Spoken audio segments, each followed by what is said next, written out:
वाली हैं। जैसे कलिकाल में हम लोगों को ये मानव तन, ये मनुष्य शरीर प्राप्त हुआ, उससे भी परम सौभाग्य की बात है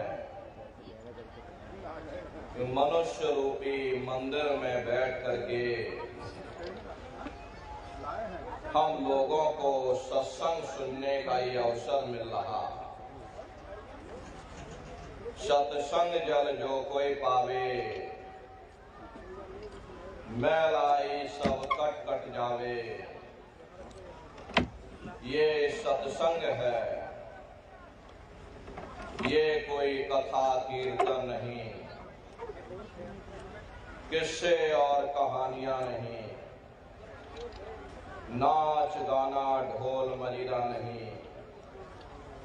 ये महात्माओं की अजर अमर वाणियां हैं।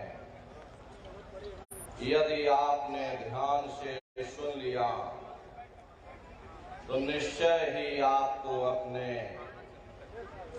मानव जीवन के उद्देश्यों के बारे में पता चलेगा कि आखिर मनुष्य शरीर हमको क्यों मिला, क्या इसका उद्देश्य है,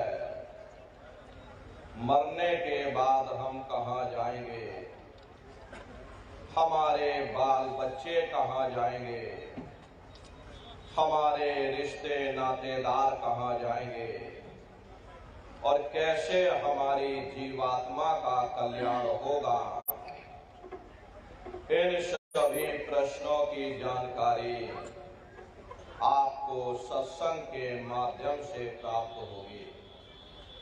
इसलिए प्रेमी भाई बहनों, एक एक वचन को बड़े ध्यान के साथ आप लोग सुनिएगा। संतों महात्माओं के सत्संग में कभी किसी जात और बिरादरी, किसी व्यक्ति विशेष, किसी कौम मजहब और धर्म संप्रदाय की कभी कोई निंदा चुगली आलोचना या किसी की बुराई नहीं की जाती। खरे नर नारियों, जब हम आप इस संसार में पैदा हुए तो ना कोई जात और बिरादरी लेकर के आया, ना कोई कौम या मजहब लेकर के आया, न कोई अपना नाम लेकर के आया। सिर्फ नंगे रोते हुए हम लोग इस संसार में पैदा हो गए। बाद में जो औजार उस परम पिता परमात्मा ने बख्शे, मन बुद्धि और चित्त, उससे जब हमारे अंदर चेतना आ गई तब हमारा नाम पड़ गया, कर्म के अनुसार हमारी जाति बन गई। धीरे धीरे हमारा फैलाव दुनिया में होता चला गया। हमने बाल बच्चे बना लिए, हमने रिश्ते नातेदार बना लिए, हमने कुटुंब परिवार वाले बना लिए, हमने जमीन और जायदाद हासिल कर ली और इसको अपना समझ करके हम आप यहीं पर बैठ गए। फिर जब जाने का वक्त आया, फिर आपको यहाँ से खाली हाथ भेज दिया गया। ना आपके साथ आपका नाम गया, ना आपके साथ जात और बिरादरी गई, ना आपके साथ ये जमीन और जायदाद गई।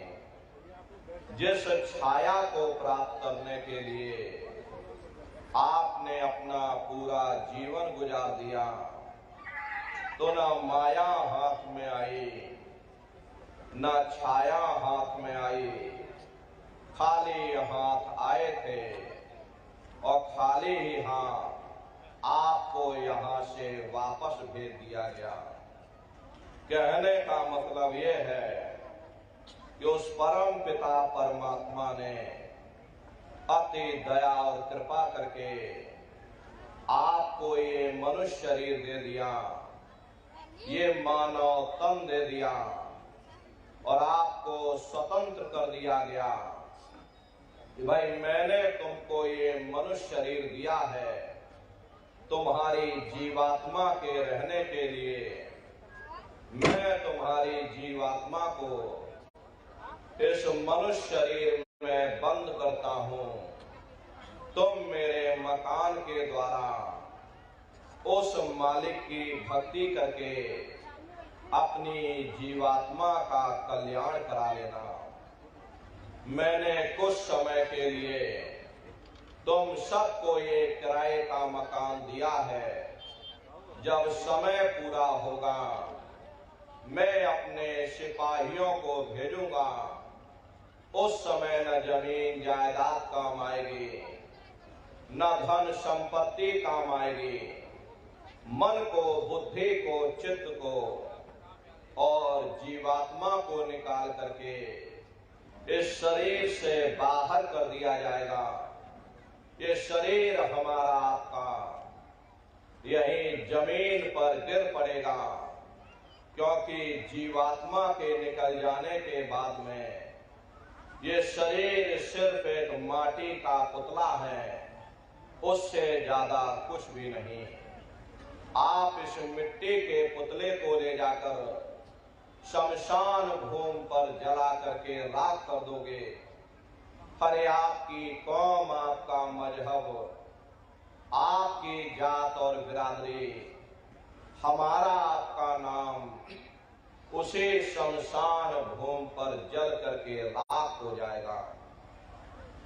जिस जात और बिरादरी के लिए हम लोग लड़ते और झगड़ते थे, जिस धन दौलत को पाने के लिए हमने आपने न जाने कितने बुरे खोटे कर्म किए, तो मौत के समय में न ये जात बिरादरी काम आई, न ये धन दौलत काम आया।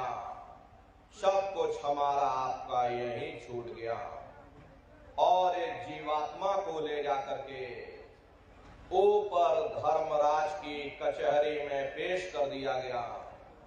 पलक झपकते ही धर्मराज ने तुमको सजा सुना दिया, ले जाओ इनको फलाने नरक में डाल दो, क्योंकि मैंने इनको मौका दिया था कि अब की बार गीता रामायण को पढ़ करके, उन धर्म पुस्तकों को पढ़ करके, किसी संत महात्मा की खोज करके, उनके बताए हुए रास्तों पर चल करके, उस मालिक की भक्ति करके अपनी जीवात्मा का कल्याण करा लेना। इस उद्देश्य के लिए मैंने इनको मनुष्य शरीर दिया था, लेकिन इन्होंने अपना उद्देश्य पूरा नहीं किया। जब जब ये मनुष्य शरीर में आए, कभी इन्होंने विचार ही नहीं किया कि आखिर ये मनुष्य शरीर हमको क्यों मिला, क्या इसका उद्देश्य है, मरने के बाद हम कहां जाएंगे, हमारे बाल बच्चे कहां जाएंगे, हमारे रिश्ते नातेदार कहां जाएंगे और कैसे हमारी जीवात्मा का कल्याण होगा। ये पराविद्या महात्माओं की पराविद्या है। हम आप इस जड़ संसार में फंस करके उस पराविद्या से अनभिज्ञ हो गए और अपने उद्देश्यों को भूल गए, अपने वादे को हम आप भूल गए। वो वादा जो हमने आपने मां के गर्भ में किया था उस परम पिता परमात्मा से कि हे परमात्मा, इस बार हमको मनुष्य शरीर दे दो, हम भजन करेंगे, भक्ति करेंगे, हम अपनी जीवात्मा का कल्याण करेंगे। लेकिन मनुष्य शरीर मिलने के बाद में ना आपने भजन किया ना भक्ति की, बस माया की छाया में फंस करके इस मिथ्या जगत को अपना मान करके हम आप इसी में गोता खा रहे। हरे नर नारियों, इस दुनिया में हित मित भाई बंधु रिश्ते नातेदार कुटुंब परिवार वाले, इनमें से कोई भी चीज तुम्हारी जीवात्मा को इस अधोगति से बचा नहीं सकता। हम कौन हैं, हम कहां से आए हैं और हमें जाना कहां है, ये मानव मात्र के लिए एक जटिल प्रश्न बना हुआ है। इस प्रश्न का हल तब तक नहीं होगा जब तक इस धरा भूमि पर कोई संत महात्मा फकीर न मिल जाए। इसीलिए वह मालिक दया मेहर बख्शीश करके संतों महात्माओं को इस धरा भूमि पर भेजते हैं और संत महात्मा फकीर यहाँ पर आकर के हम जीवों को समझाने की कोशिश करते कि भाई हम आए वही देश से जहां तुम्हारो धाम और तुमको घर पहुंचावना एक हमारो काम। हम उसी देश से आए हैं जिस देश के तुम रहने वाले हो, परंतु तुम अपने सच्चे देश को छोड़ करके इस झूठे काल और माया के देश में फंस गए। हरे नर नारियों, यह देश तुम्हारा देश नहीं, तुम्हारा देश सचखंड है। ये कौम तुम्हारी कौम नहीं, तुम्हारी कौम सतनाम है और यह जीवात्मा उस सतनाम रूपी समुद्र की बूंद है। इस बूंद को समुद्र से मिलाओ, यानी जीवात्मा को उस परमात्मा से मिलाओ।